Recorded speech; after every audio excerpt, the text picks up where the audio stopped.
Assassin's Creed is a forgotten game. I know it seems silly to say that given the absolute cultural dominance of the name Assassin's Creed, but despite almost 20 years of games, comics, books, Hollywood movies, and Magic the Gathering crossovers, the original Assassin's Creed, the game that started it all, has never been at the forefront of the discussion. The modern conception of Assassin's Creed begins with Assassin's Creed 2. It begins with Ezio and the Italian Renaissance. When it came to remastering season, Ubisoft skipped the first game entirely and jumped straight to the Ezio trilogy, and nobody, not even me, was really that surprised. Assassin's Creed is no Halo Combat Evolved. It's not a trend-setting, decade-defining masterpiece that the rest of the franchise is trying to follow on from. It's not even the best game that was released in 2007, not even close. That's not to say it was unpopular, it sold better than expected, but it's not a critical darling by any metrics. At the time, it was generally considered a novel game with some cool elements, but a lot of boring tedium that drags the whole thing down. And there's not a dirtier word in game criticism than boring. It's weird then that in one of the most important years in game history, I mean seriously, Modern Warfare, Halo 3, Mass Effect, Bioshock, Uncharted, The Orange Box, The Witcher, Crysis, Stalker, Avatar: The Burning Earth, in a year absolutely stacked with incredibly important games, Assassin's Creed might just be the most important game of them all. How did that happen? Ubisoft are the worst, aren't they? I think it's safe to say that in recent years, Ubisoft has claimed the crown as the most hated publisher on the market. And let me tell you, that's a competitive field. From their many, many workplace controversies to their aggressive and terrible monetization systems, to their repetitive game design that's starting to make all of their franchises feel like just one big blob of repetitive game design. Ubisoft is very easy to dislike. And yet, they're immensely successful. They're a genuine juggernaut of the games industry, releasing multiple AAA games a year, plus many more beloved smaller games. If everyone hates Ubisoft so much, why does everyone keep buying their games? It's a difficult question to answer, and many people have tried. My favourite answer is probably Race of X, which is that Ubisoft don't really sell games, they sell concepts. They sell flavours of popcorn. Popcorn is tasty, everyone likes popcorn. Nobody likes plain popcorn, but stick some butter on there or some caramel and you've got yourself a comfortable snack.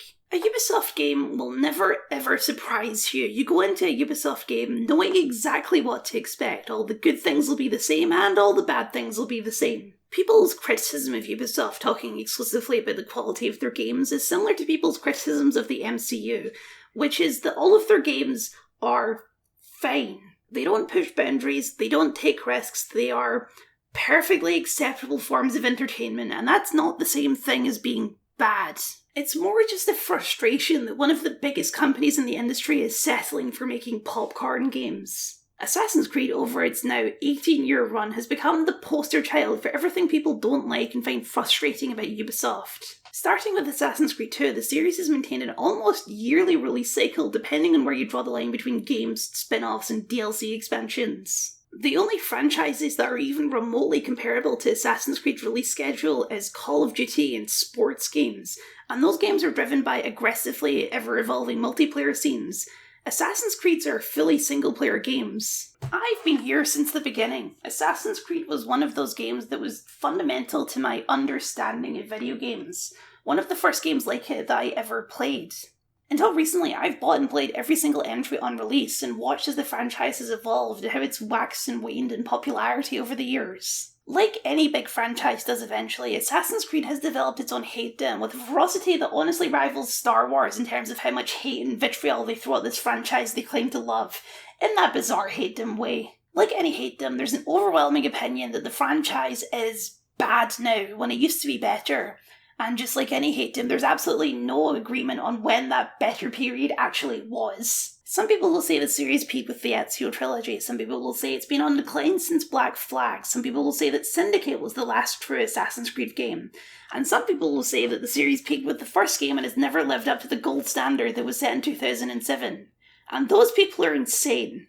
Assassin's Creed is pop culture in a way that few game franchises really are. People who have never touched a video game in their life still know what Assassin's Creed is because it's just become that ubiquitous. And to me, that kind of cultural ubiquity absolutely demands analysis. I want to take a look at this entire series, almost 20 years of games made via a production line-esque development cycle that's somehow become one of the most important and most historical games in the entire industry, despite everyone seeming to think that it's not that good. How did that happen? What is Assassin's Creed? So let's leave all of this behind, all of this bloat, all of these spin-offs and extras and Michael Fassbenders, and let's get into our own memory machine back to 2007. Let's talk about Assassin's Creed.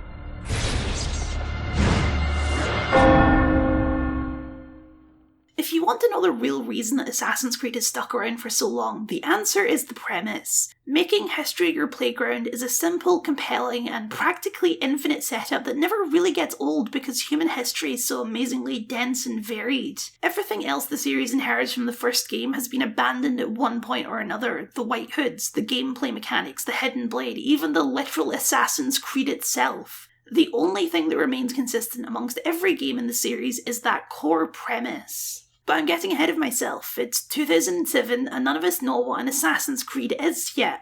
Something which creative director Patrice Désilets seems particularly fond of saying is that Assassin's Creed isn't actually a historical game, it's a sci-fi game. And from a certain point of view that is true, because Assassin's Creed, despite what you're seeing right now, isn't actually set in the 12th century. Shockingly, this was marketed as a twist. All of the early trailers would include these screen tearing and glitch effects to imply something else was going on, when in reality this is the first thing that happens in the game. We're introduced to the concept before we even properly meet the guy on the box. The game is actually set in the near future of 2012. You are Desmond Miles, New York bartender. He's been kidnapped by Abstergo Industries and put into a machine called the Animus for reasons he doesn't understand. The Animus is the sci-fi concept that binds the game together. The idea is that within our DNA are genetic memories passed down to us from our ancestors. Dr. Vidic, the man in charge of your kidnapping, explains it as being akin to animal instincts, how animals can know to run from danger despite having no prior experience telling them that it's dangerous. The Animus allows you to access these genetic memories, literally see through the eyes of your ancestors and experience what they experienced 1,000 years ago. Vidic is looking for something within the memories of Desmond's ancestor, Altair ibn La'ahat, an assassin who lived in the Holy Land during the time of the Third Crusade. But what he's looking for is a mystery left until the end of the game. They want to jump straight to the memory they're looking for, but they can't because something scientific reasons. Desmond's mind is rejecting those memories until he's synchronized better with Altair's memories. And so the game unfolds two stories in two different time periods. Desmond and the mysteries of Abstergo, and Altair and his life story during the Third Crusade. Apparently this was initially dreamed up as a purely game design solution to several common video game problems. The Animus provides context for why you can die and respawn. Your ancestor obviously didn't actually die here, so something has gone wrong with the program and it needs to be reset. It provides context for fast travel because you're just skipping past the memories of travelling to those specific locations. It provides context for UI elements which don't exist in the real world portions of the game. It provides context for why everyone is speaking modern English, because the Animus is translating the memories into a language that Desmond understands. It even provides context for loading screens as the Animus loads up the next part of the memory. It's a very tidy answer to a lot of things that could be viewed as problems or plot holes. When in doubt, blame the Animus. You might think that robs the game of a lot of tension. You know for a fact the main character can't die. But the truth is, you know that in every video game you play, if you lose a fight, you're going to respawn. Games that actually contextualize that truth of video games within the story are much rarer. Functionally, Assassin's Creed takes place in a simulation, which normally robs stories of a lot of their drama because nothing within the simulation is actually real and it doesn't feel like it matters. But because the Animus is a simulation of actual lived memories, the game still maintains the story weight. These are real things that happen to real people. The Animus is just the framework by which we view this story.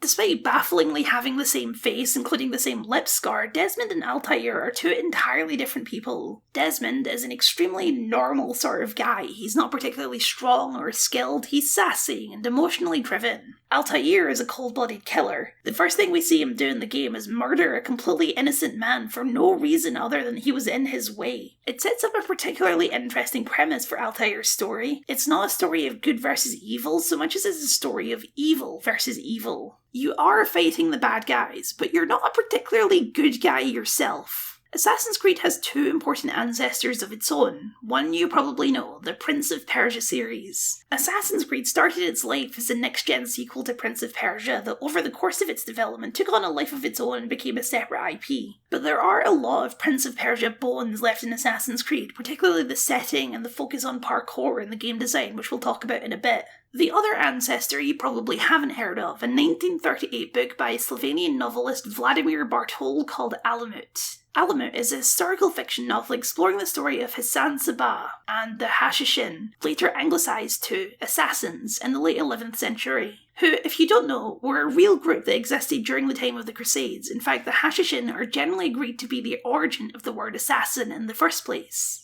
While it's probably not true that the group remained around to the present day fighting a shadow war against the Knights Templar, they were real, held genuine political power in the region, and were responsible for several high-profile killings of people around the time the game takes place. So the games are not pulling the concept out of nowhere, but in terms of the actual plot of the game, Assassin's Creed is pulling a lot more from Alamut than it is from real history, including what might just be the most iconic line in the entire franchise. Nothing is true. Everything is permitted. Understand these words. It's a cool phrase, but what does it actually mean? Unpacking that is essentially the entire plot of Altair's story, but right at the beginning he takes it to mean that he can ignore all the rules and do whatever he wants. He's been sent on a mission with two other assassins to find the Ark of the Covenant. Yes, that one. But someone else gets to it first, the leader of the Knights Templar, Robert de Sable. And forgoing any kind of logic, sense, or, stealth, Altair decides the best plan is to jump down and try and murder him right to his face after taunting him about it. It doesn't go very well. In the resulting chaos, one of the assassins dies and the other loses his arm, but manages to grab the egg thing on top of the Ark and bring it back to the assassin stronghold Masyaf, along with the Templar army hot on his tail. After helping to fight them off, Altair is executed for his actions and betrayal of the Creed, which is where we learn what the Assassin's Creed of the title actually is. Stay your blade from the flesh of the innocent. Hide in plain sight. Never compromise the Brotherhood. Altair just managed a triple whammy of failure, and his punishment, he's executed on the spot. So far, this is working out really well for him. Of course, that would be a pretty short game, and instead this is how the game contextualizes you starting from the ground up, despite being a master assassin already. Altair is stripped of his rank and his equipment to be reborn as a novice once again, so that hopefully this time he'll actually internalize the rules. And this is when the true scope of the game properly opens up. For his redemption, Altair must kill 9 men across the Holy Land, each of them powerful and cruel, and in doing so he'll relearn what it is to be an assassin and regain his honour. The core of Assassin's Creed is an open-world adventure game, although not quite as open as the franchise has become these days. The game is split into 5 areas that you can venture between: the assassin stronghold of Masyaf, 3 of the major cities of the region, Damascus, Acre, and Jerusalem, and finally a large wilderness area connecting them just called the Kingdom. For each marked man, you have to travel to the city, hunt down clues to his whereabouts by eavesdropping, pickpocketing, and questioning people, before you can finally take a shot at the man himself. Upon first glance at Assassin's Creed, you probably can't really tell what it is that makes its gameplay so unique and memorable compared to other games at the time. And that's because a lot of Assassin's Creed's gameplay techniques and advances have gone on to be industry standard for all third-person action games. Assassin's Creed's enhancements are just less obvious because they have much less to do with improving the fun of video games and much more to do with improving immersion. Altair isn't the fastest, strongest, or most fun-to-play game protagonist ever, but he is absolutely one of the most fluid for the time. Assassin's Creed's parkour mechanics are iconic and revolutionary, but they're not revolutionary because nobody had done an open-world game where you can climb all the buildings before. Crackdown had come out earlier the same year, which has a similar parkour system, albeit more superhero-themed. The difference is just how smooth Assassin's Creed looks and feels compared to anything else. It might look a bit sluggish to modern eyes, but at the time, the seamless blending of the running, climbing, and swinging animations was seriously impressive. It's the first time in games that someone climbing up a 5-story building has looked and felt genuinely believable, like an actual person is the one doing the climbing, not a superpowered video game protagonist. Altair has a genuine weight to all of his animations. All you're really doing is holding 2 buttons, but it looks like you're doing some advanced parkour. The same thing is applied to the combat. Assassin's Creed's combat system is not difficult at all. In fact, it's often called out by more hardcore gamers as being a push one button to win system, which it basically is. But that's because the look of the combat is being biased towards way more than the feel of it. Swords actually clash, all of the animations are completely synchronized. When you hit someone with your sword, they actually react to the place that you hit them. Even more so, sometimes when you finish an enemy off, they're not actually dead, they're just left on the ground in agony from their wounds. These things have been done before, but never so smoothly and cinematically. The combat of Assassin's Creed, particularly the first game, captures a very specific choreographed vibe. Like those old action-adventure movies where all the background goons stand around and wait their turn to attack you. All you're actually doing is pushing 2 buttons repeatedly, but it feels like you're having a daring sword fight with masterful skill.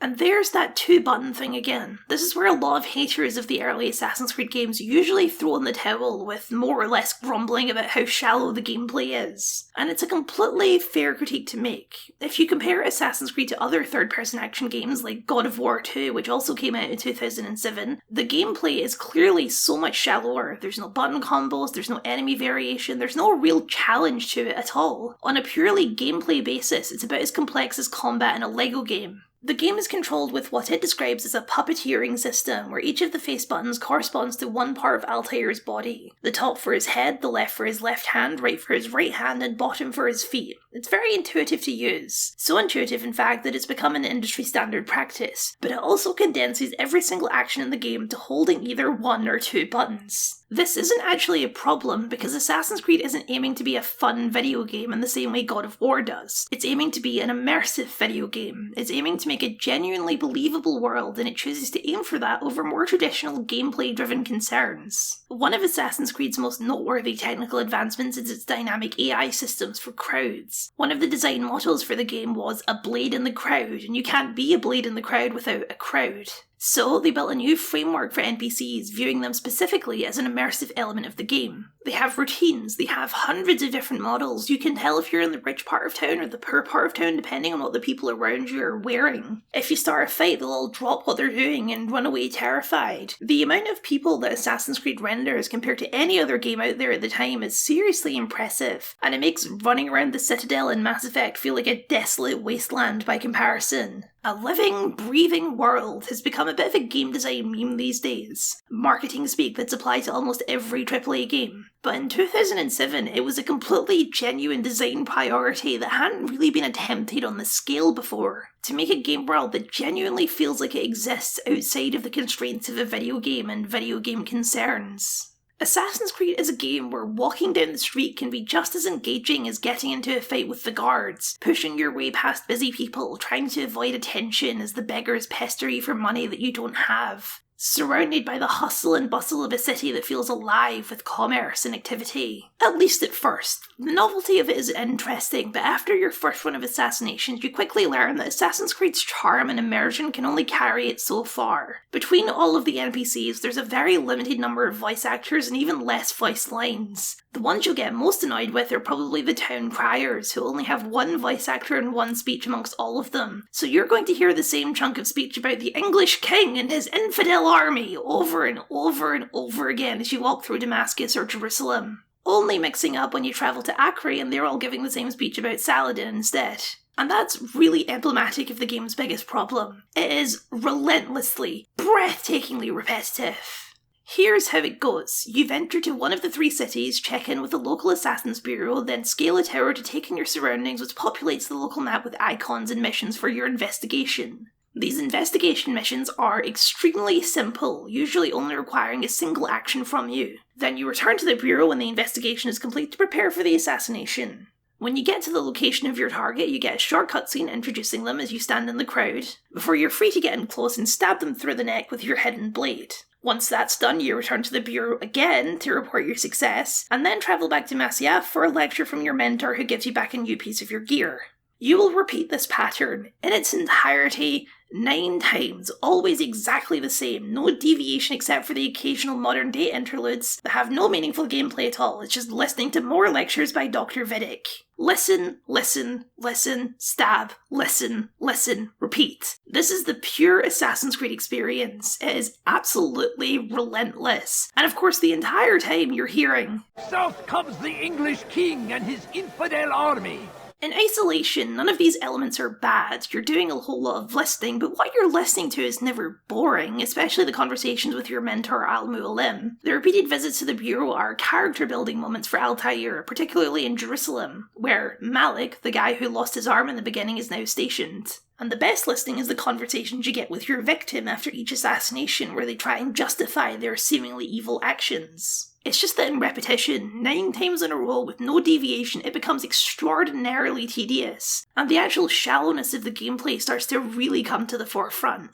Because you can get away with a lot of repetition if the gameplay is super fun, but Assassin's Creed's gameplay is more functional than it is fun. It looks really cool, but looking cool just isn't enough to carry you through your 70th identical sword fight. You could get around this problem of a repetitive main story with varied side activities, but Assassin's Creed doesn't really have any. There's a huge pile of collectibles around the world, but no real reason to actually bother finding them except for an achievement, and, I guess, for the delightful little chime that plays when you pick one up.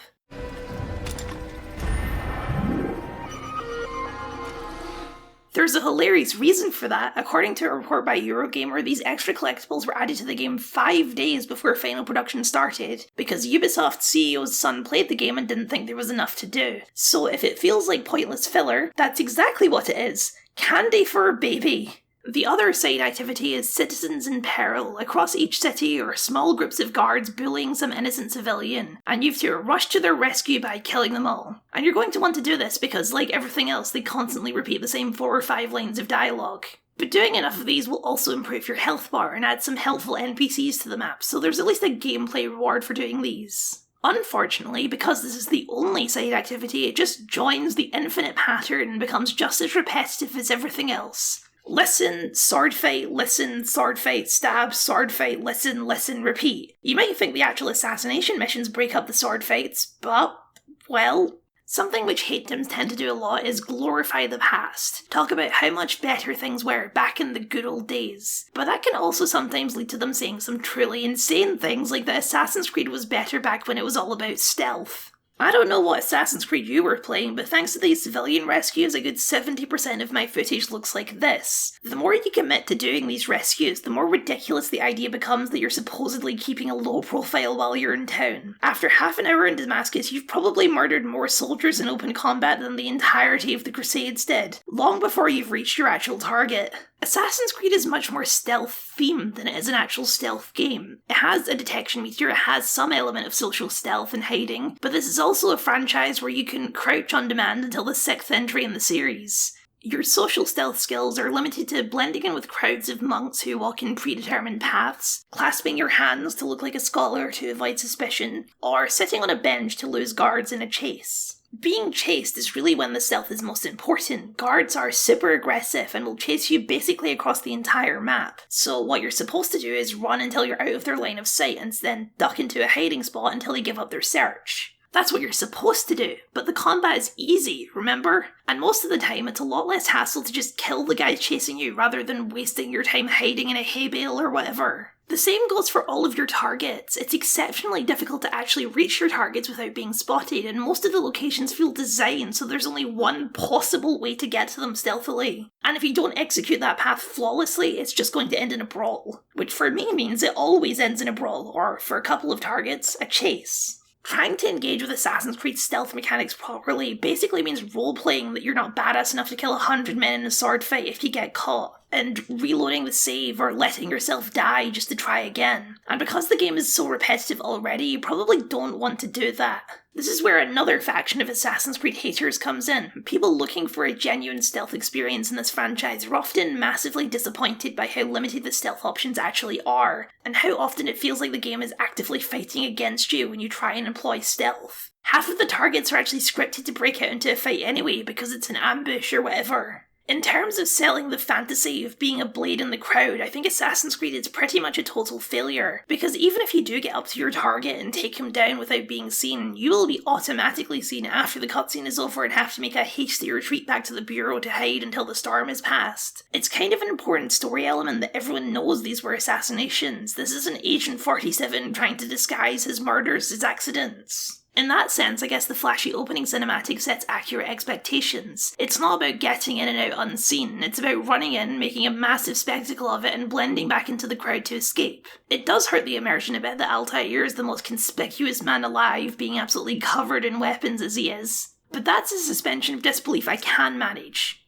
For a while. By the 7th assassination and all the murder I've done besides, you start to think that Altair would be the most wanted man in the Holy Land. Assassin's Creed feels like an unfinished game, not the way we usually use that word. It's not a buggy, unplayable mess, but in a more traditional way. It feels like parts of the game are missing. This is what some people like about the game. They'd call it streamlined. The game has no side quests, no currency, no customization, no skill trees, no equipment variation, no additional systems of any kind beyond what you're introduced to in the first hour of the game. But the biggest candidate for being unfinished rather than streamlined is the Kingdom. It's a massive expanse of canyons, army camps, and small villages with absolutely nothing to do out there except hunt for some flags. The main story will never take place there, none of the targets are there, it's just a big valley to cross for no particular reason. If it was unskippable, then maybe I could get artsy about it. It's a time to reflect on the journey. But after you kill your target, you get the option to skip straight back to Masyaf, and after you've been to all 3 cities at least once, fast travel unlocks and you can skip the kingdom entirely.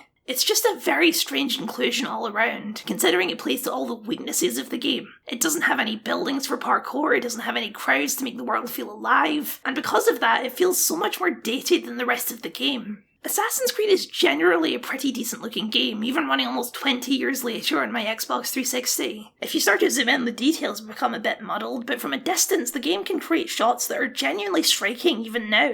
With the exception of the Kingdom, which just looks drab and washed out for most of it. Which is the look of the game, but it works in the cities, it doesn't work so well in the countryside.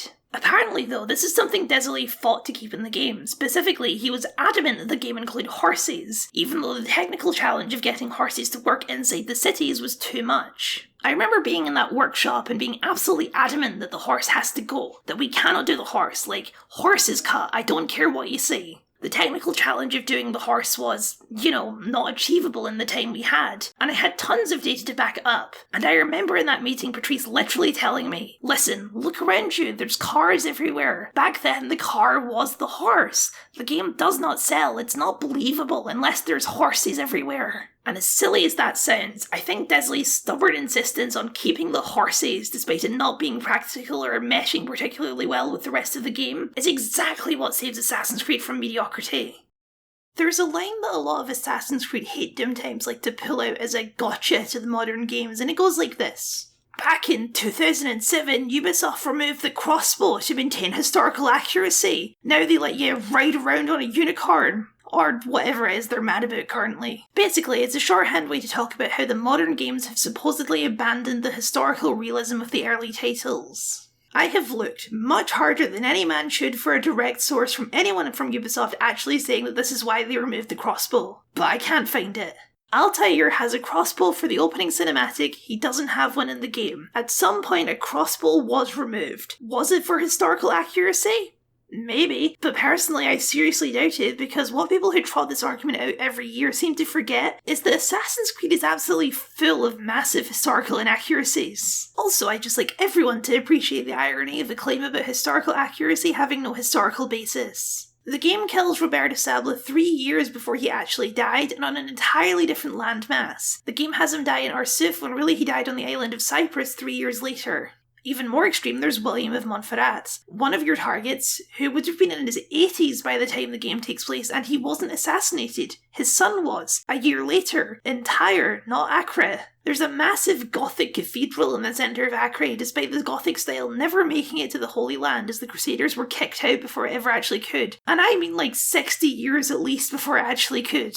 And then obviously there's the most iconic weapon of the game, the Hidden Blade, which is pretty much pure fictional nonsense that doesn't even really make sense as a weapon when you get right down to it, especially with the technology of the Middle Ages. But it does look very cool. So maybe someone at Ubisoft did say they removed the crossbow for historical accuracy, but if they did, I think they were lying, because the game isn't even really aiming for historical accuracy. It's aiming for something more important: historical authenticity and believability. Desolate wanted to keep those horses, not because it would make sense from a game design perspective, but because it feels right from a historical perspective. How would Altair actually get from Masyaf to Acre? Well, he'd probably ride there on horseback. The in-game journey is much shorter than the likely multiple days travel it would take to actually cover that distance on horseback, but it does communicate that feeling of travel, the feeling that this is how slow the entire world used to be. It goes without saying that Assassin's Creed is not an educational game, it's pop fiction. At least, you'd think it goes without saying. In a game like this, accuracy isn't even something particularly helpful. Total accuracy limits your creative options. And there's also another factor here that's worth noting, which is there's two different versions of history: the actual history and the pop culture understanding of history. Something can be completely historically authentic, but if it doesn't look like how people imagine that history to be, then it will still feel wrong. And culturally, we have a very specific view of the medieval era. It looks like Acre, which is to say grimy, dark and miserable. Assassin's Creed's three big cities are fundamentally the same. They've been designed in a very mathematical way. Lead programmer Matteo Mazzaroli describes the game as being built out of Lego bricks, and in running around the cities you can absolutely feel that. They're less city and more adult jungle gyms with interesting and varied buildings to climb and jump around with cleverly positioned beams and rails to keep the chain going. And each city is built out of the same fundamental blocks. The cities are instead differentiated by colour, texture and landmarks. Dotted amongst the jungles of similar buildings and markets are landmarks designed to give each city a unique flavour. Like Acre's anachronistic Gothic cathedral or the mosques throughout Damascus, or with Jerusalem being a city that constantly changed hands during the Crusades, it has a mix of various different religious buildings, churches, mosques and synagogues. Along with that, the game literally uses colour filters to give each city a different atmosphere. Acre is the most obvious and probably the most iconic in the game with its harsh blue, Damascus is a more vibrant gold, and Jerusalem uses green. The layout of the cities is clearly game design driven, given that every city is split rigidly into thirds of rich, poor and middle districts. Which in reality wouldn't really make much sense. It's much more likely, especially for Jerusalem, that the city would be split by religious sects. But each city feels authentic, even if it's not particularly realistic. Walking around Jerusalem feels right, and from an entertainment perspective, that's much more important than being factually correct. That's really why, despite all its obvious shortcomings, Assassin's Creed 1 has its loyal defenders. It just feels right. The game actually has an in-universe explanation for these inaccuracies during one of the best conversations in the modern day. Some of the stuff I'm seeing in the Animus, sometimes it seems wrong. Untrue, like the history is off somehow. It doesn't what, Mr. Miles? Match up with what you read on an online encyclopedia? What your high school history teacher taught you? Let me ask you something. Do these supposed experts have access to secret knowledge kept hidden from the rest of us? There are books, letters, documents, all sorts of source material from back then. Some of it seems to contradict what the Animus is showing me. Anyone can write a book, and they can put whatever they want on its pages.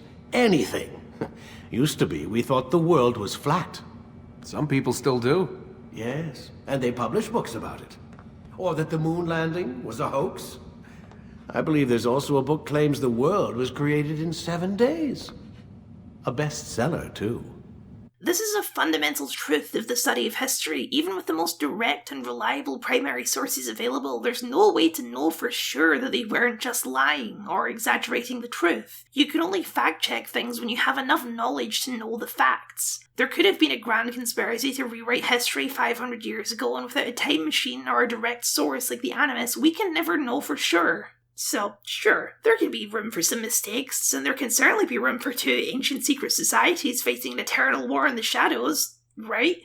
Altair's story is both one of the simplest and one of the most complicated in the entire series. In its structure, it's very simple. I mean, as mentioned, it's literally the same thing over and over again 9 times in a row. But moreover, it's a redemption arc. He starts off as an arrogant, immoral asshole and ends the game a new man with wisdom and purpose. It's complicated because it's also a game about indoctrination. That's the Alamut influence. The assassins, more than they do in any of the other games, have a sinister edge to them. Going forward, they pretty much become the de facto good guys, but here at the start, they're more like a strange, murderous cult that hides behind good intentions. Because of that, Altair is a very strange dude, and not just because he's the only American in the Holy Land. He's lacking a human element that most of the other Assassin's Creed protagonists have. He speaks in a monotone, robotic sort of way, very directly. He doesn't waste any words. He's a monk more than he's an action hero. Some people have called his performance flat and lacking, but I think that's intentional. He's not emotionally expressive and fun in the way action heroes usually are. He's much weirder than that. Each man I've slain has confessed strange words to me. They are without regret. Even in death they seem confident of their success. Though they do not admit it directly, there is a tie that binds them. I'm sure of it. The assassinations serve a dual purpose. For one, the men you kill are genuine assholes, cruel, exploitative, and actively working against the freedom of the people. But there's more to it than that. Every single one of them has explanations for their actions. They're not supervillains, they're working towards a grander plan. World peace. It's not just Robert de Sable, all of these men are Templars, all working towards a larger ambition. They don't favour King Richard or Saladin, they favour themselves because they view themselves as more intelligent and more suited to being in control of the world. And so they work in the shadows to bring about their version of peace. If you're thinking that sounds exactly like what the assassins are doing, you're correct, and more than one of them draws that equivalence. No matter your intentions, it's pretty hard to paint covert assassinations as anything but an underhanded political maneuver. The assassins and their leaders aren't just do-gooders ridding the world of evil, they have a political agenda, just the same as the Templars do. The actual details of that agenda are one of the biggest differences between the assassins of real life and the assassins of the game. The motivations of the real-life assassins were complicated, but suffice it to say they were much more religious than the ostensibly atheist group in the game. I really don't understand enough about Muslim theology to explain it further than that, I'm sorry.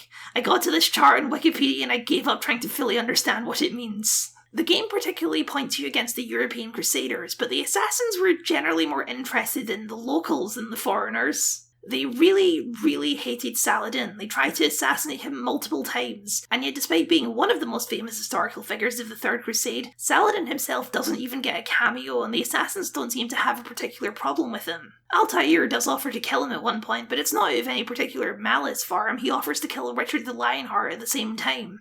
The philosophy of the assassins in-game is kind of unclear at first. Altair has never questioned why he's tasked with killing people, he just does it. This is the root of one of the most iconic things in the series, the leap of faith. You don't question, you just believe. Part of Altair's arc is learning to ask those questions, to start needing a reason to kill people, not just an order. Al-Mualim says these men are evil and they must die. But why are they evil? They themselves don't think they're evil, they think they're doing these things for the greater good. That doesn't match with the black and white morality that Al-Mualim pushes. It is the men you kill, isn't it? You feel something for them. How? Ah, my friend, you are not meant to enjoy these grim tasks. Regret, uncertainty, sympathy. This is to be expected. I should not fear these feelings. You should embrace them. They are what keep you human. What if I'm wrong? What if these men are not meant to die? What if they mean well? Misguided, perhaps, but pure in motive.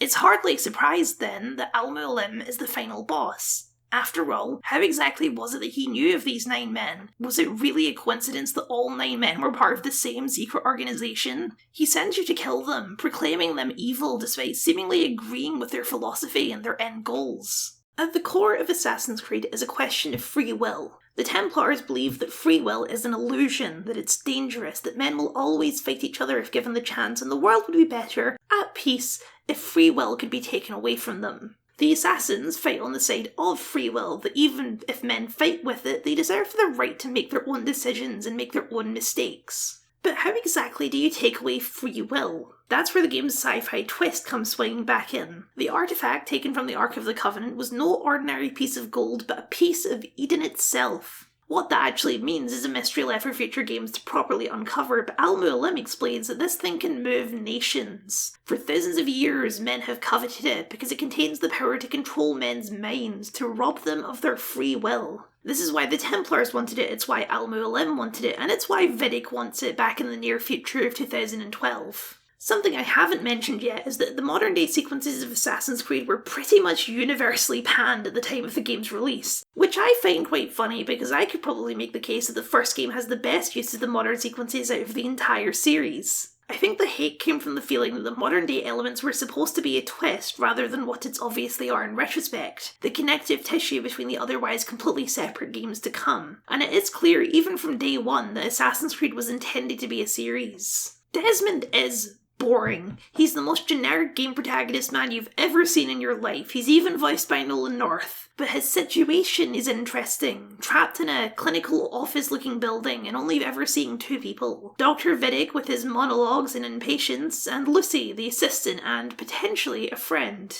Desmond is at the centre of a grand conspiracy, and as you uncover, Abstergo is just the modern face of the Templars who have persisted into the modern day. Much more powerful than they ever were in the Middle Ages. I think Vidic is an excellent antagonist, at least in the first game. He speaks to Desmond with the confidence of a man who knows he's going to have him killed as soon as this is done. And that absolute confidence that Desmond is a dead man walking means he often overshares when he probably shouldn't. Conversations with Lucy, on the other hand, serve to try and humanise Desmond a bit by letting him explain his own backstory, and to reveal that Lucy is just as much a prisoner of Abstergo as Desmond is. She just understands the system better than he does. Vidic isn't just looking for the piece of Eden, he's on a strict deadline, and the closer that deadline gets, the more agitated he becomes. Something is coming, something big that Assassin's Creed 1 only gives you hints of. I can see why when Assassin's Creed was just a video game and not an entire institution, that lack of clarity could be frustrating. But to me, the Desmond sequences of the first game have such a great sense of claustrophobia and paranoia. There's cameras on every wall, which makes it clear that even your subversive snooping around after dark is all being monitored. They'll let you look, but they're not going to let you leave. Assassin's Creed loves its bird imagery. Altair is both symbolically and literally an eagle. His name basically translates to the flying eagle. He has a magical sixth sense called eagle vision, and eagle screeches whenever you perform a leap of faith. He's a regular birdman. By the same breath, Desmond is also a bird. He's a caged bird who dreams of freedom through the eyes of Altair. It's not until the very end of the game where he starts to grasp at that freedom himself and unlocks his own eagle vision, when he starts to understand that nothing is true and everything is permitted. The final confrontation with Al-Mualim is unfathomably weird, especially limited to just the context of the first game. When you rush back to Masyaf, everyone has been brainwashed to fight you, and when you get to Al-Mualim himself, he uses straight-up magic to fight you in a way that's completely discordant with the subtle realism and immersion of the rest of the game. That's kind of the point. The Piece of Eden is otherworldly and archaic. It comes from a time prehistory when gods ruled the earth. But in terms of historical accuracy, a wizard holds you in place with a magic ball. Thank God they removed that crossbow, the war immersion would have been shattered. It makes more sense if you've read Alamut. The Hassan Sabah of the book doesn't have a literal magic ball, but he does control his followers via manipulation of both the normal kind and of the chemical kind. His most loyal soldiers, the Fedayeen, the clearest inspiration for the assassins, are tricked into becoming addicted to a powerful narcotic drug, which Hassan tells them is the key to paradise. He uses that addiction and the promise of paradise it brings with it to inspire absolute total loyalty from his followers, to the point where they die with a smile on their face just because he asks them to. Assassin's Creed just condenses all of that using magic. Hassan justifies his power and control over the people with his personal maxim: nothing is true, everything is permitted. For Hassan, this is the worldview of the puppet master. He is a manipulator of everything and everyone around him, and he feels justified by this maxim. Nothing is true means that the gods aren't real, or if they are, they clearly don't care what happens on Earth. Laws are socially constructed. Even your own senses can lie to you if you don't know all the facts. Something which Hassan exploits by tricking his Fedai into thinking that they really did enter paradise when really they were just in the gardens behind the fortress, high as a kite. Because Hassan can see the truth and nothing is true, he sees himself as above the common people. He knows what's best, better than they ever could. He makes himself a prophet of a god that he doesn't believe in because he knows that people prefer fairy tales to the truth. Everything is permitted because there is no god watching, no such thing as karma. If you murder someone in the woods and nobody ever finds out, then you will never face the consequences for those actions, except for the guilt you feel within yourself. Al-Mualim uses the maxim in exactly the same way. A delusion of peace brought around by mind control is functionally the same as actual peace because nothing is true. Everything was always an illusion of our own senses. Why is using a magical ball to do it any different? Altair, however, learns his own spin on this maxim, which he discusses with Al-Mualim late into the game. Before you go, I have a question for you. Of course. What is the truth? We place faith in ourselves. We see the world the way it really is. and hoped that one day all mankind might see the same. What is the world, then? An illusion. One which we can either submit to, as most do, or transcend. What is it to transcend? To recognize nothing is true and everything is permitted. That laws arise not from divinity but reason. I understand now that our creed does not command us to be free. It commands us to be wise. Do you see now why the Templars are a threat? Whereas we would dispel the illusion, they would use it to rule. Yes, to reshape the world in an image more pleasing to them.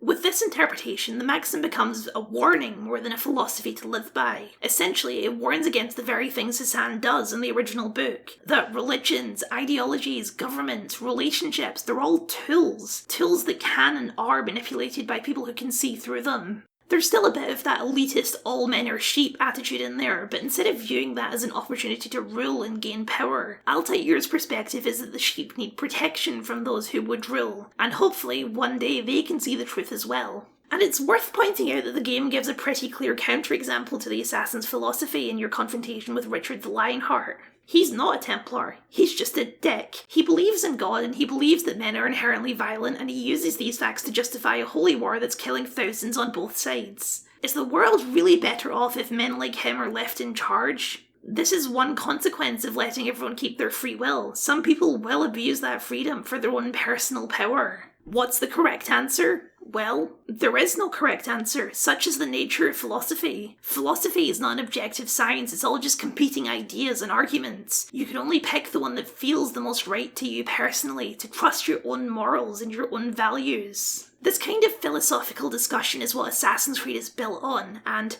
unfortunately, it's also the third place where people will drop off of the game, for reasons that are once again perfectly understandable. People bought the game for a stealth action adventure and instead spent half of their time standing in a room having in-depth discussions about the nature of reality based on the philosophy of the madman in a 70-year-old novel. In its commitment to immersion, Assassin's Creed takes a Half-Life approach to its cutscenes, where unless it absolutely can't be helped, you're always in control of your character. But this plays to the game's weaknesses, and frankly, I've always found this kind of non-cutscene cutscene one of the most frustrating things in any game it's a part of. There are a couple of exceptions, a novel interactive idea where the screen will glitch and if you hit a button the camera will switch to a more traditionally cinematic view, but these are optional and few and far between. They'll never show up in your discussions with Al-Mualim, though you can change the camera angle if you want. The scene is not greatly enhanced because I can wander around in circles while the characters are talking, or look directly into the camera and be very rude to my mentor. During all of these discussions, the only thing you can do is listen, because there's no definitive action, no facial expressions to go along with it. It's extraordinarily dry. You're 40-odd minutes into a deep dive about an 18-year-old video game, so you're probably into that. But typical gamers, especially in 2007, didn't have as much patience to put up with that. This kind of philosophical conversation just wasn't as important in an era where video games being art was still a hotly debated topic.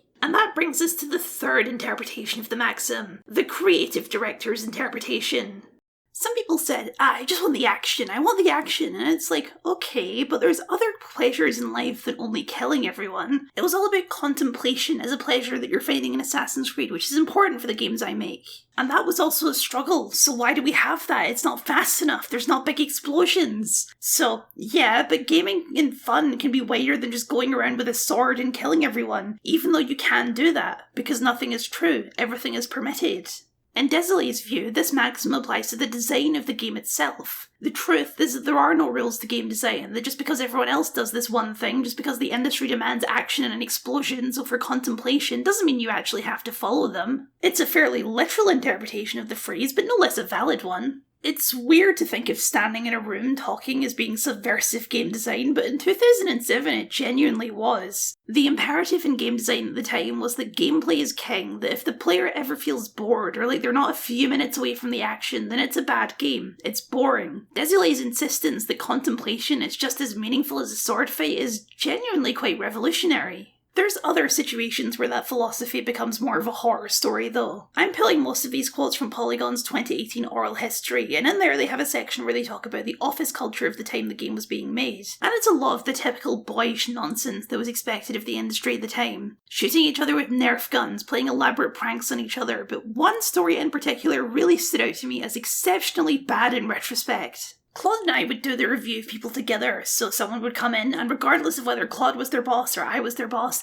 Claude and I would give the review together. And I remember one year, I think it was the last year on the project, we brought a bottle of vodka and sat it down on the table, and everybody coming in had to take a shot of vodka before they were reviewed. Claude and I would take a shot of vodka, then the next one would come in, a shot of vodka, Claude and I would take another shot of vodka. So as the reviews went on, Claude and I had more and more vodka, but the reviews got more and more interesting. In 2018, this may have been a fun little anecdote. In 2024, after many years of allegations across the industry of abuse, mistreatment, mismanagement, and unprofessional conduct, this story is so emblematic of the problems the industry had in actually being a professional industry. Doing shots of vodka during yearly performance reviews. That sounds like an HR manager's worst nightmare. But I guess nothing is true and everything is permitted when it comes to professionalism in an office space. It's all fun and games until your boss is 7 shots deep and it's time for him to decide how much you're getting paid this year. I've never been particularly good at the whole separate art from artist thing. As much as I enjoy the Assassin's Creed series, I can't ever separate them from what we now know about the behind the scenes of their development. And that sucks, frankly, but what can you do? For what it's worth, Desilets was fired from Ubisoft in 2013 after already quitting and then having his company bought by them, bringing him back again. It was very messy and he holds a grudge to this day, so Ubisoft's reputation has never been stellar. I bring this up because there's usually one of two impulses to the truth of Ubisoft. One is to ignore entirely full separation of art and artist, and to further accuse people who bring up of bringing the mood down, killing the vibe, bringing up taboo subjects. The other is to condemn the art along with the artist, the impulse that says that because someone or something is bad, everything we've made is bad too. Disliking Assassin's Creed becomes a moral imperative because you dislike Ubisoft. I don't want to do either of these things. I'd like to analyse these games on their own artistic merit without ignoring the sweat, blood and unnecessary tears that went into making them. You don't crank out these massive games every year by treating your employees well. And this is something that's going to come up again and again as we go through the series. Shots during performance reviews is just the start. And frankly, shots of vodka might be the only good explanation for how the game actually ends. You defeat Al-Mualim and his magic ball, and then the ball projects a map of the world, showing the location of all the other pieces of Eden around the world. This is what Vidic was looking for, because I guess somehow he knew that Altair had seen this map. A bunch of guys in suits tell Vidic to kill Desmond and start looking for the pieces, but Lucy convinces them to spare Desmond just in case something comes up. Then everyone walks out of the room and Desmond discovers he has eagle vision, which shows a bunch of weird scribbles and markings all over the room, especially over his bed. Then the game cuts to black and the credits roll. It really is that abrupt. There's no kind of epilogue for Altair. The last we see of him is just him looking at a map. And the scrawls written in blood all over the room ask a whole bunch of questions in the last 5 seconds of the game that it has no intention of answering. It's a cliffhanger, obviously, but not a very good one. It's not a dramatic, what will happen next sort of reveal. It's more a, wait, what? But why? What does that mean? And what does that mean is not a very satisfying way to end a game. I mean, Desmond literally says it. What does it mean, I wonder?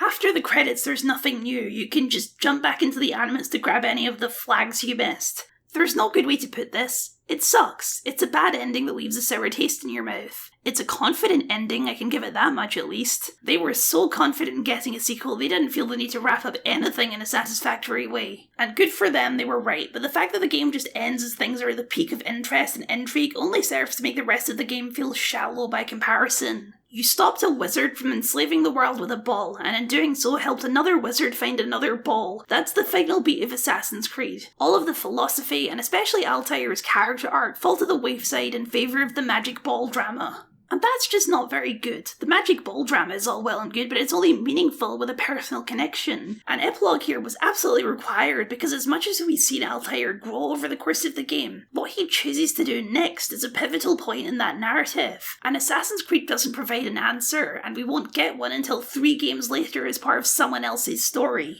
If this is all that it was building to, then why did we live through all of Altair's story? His life story doesn't have any connection to the location of the magic balls. The fact that he saw that is a coincidence, and with the times he lived in, he wouldn't even know what half of these continents even exist. It's meaningless to his story. So through this, the game ties the 2 narratives together, but not in any remotely satisfying way. And that's Assassin's Creed, a highly repetitive lecture on philosophy that ends with no payoff to anything. An influential classic of the medium.